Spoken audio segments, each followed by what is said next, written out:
അത്ഭുതത്തിന്റെ സമയമാണ്. ദൈവം ഒരുക്കുന്ന സമയമാണ്. വിശ്വസിക്കുന്ന കർത്താവേ, എല്ലാ കാര്യത്തിനും ഒരുക്കം ആവശ്യമാണ്. ഒരു അനുഗ്രഹം സ്വീകരിക്കാനും ഒരുക്കം വേണം.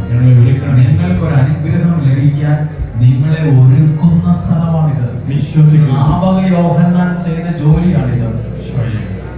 ജനത്തെ ഒരുക്കുക, മരുഭൂമിയിൽ വഴിയൊരുക്കുവിൻ. ഒരുക്കുന്ന സമയം ദൈവം ഒരു വിടുതൽ ലഭിക്കാൻ, ഒരു സൗഖ്യം ലഭിക്കാൻ ഈ ജനത്തെ ഞങ്ങളെ ഒരുക്കി ഞങ്ങൾ പ്രാർത്ഥിക്കുവാണ്. നിങ്ങൾ ഇങ്ങോട്ട് വന്നത് ഒരുങ്ങിയാണ് വന്നത്, പ്രാർത്ഥനയോടെ വന്നത്, പ്രതീക്ഷയോടെ വന്നത്. ഒരു അനുഗ്രഹത്തിന്റെ വാതിലായി മാറട്ടെ.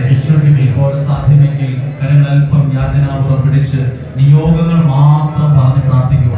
കടബാധ്യത, വീട് ജപ്തിയുടെ വക്കിലാണ്. ഇനി എന്തു ചെയ്യണമെന്ന് അറിയത്തില്ല. നല്ലൊരു സാഹചര്യമല്ല. ആരോട് ചോദിച്ചാലും പൈസ തരാത്തൊരു സാഹചര്യമുണ്ട്. അവരെ നിയോഗം സമർപ്പിച്ച് പ്രാർത്ഥിക്കുന്നുണ്ട്. സ്ഥലമൊന്ന് വിറ്റായിരുന്നെങ്കിൽ, ആ ഭൂമി ഒന്ന്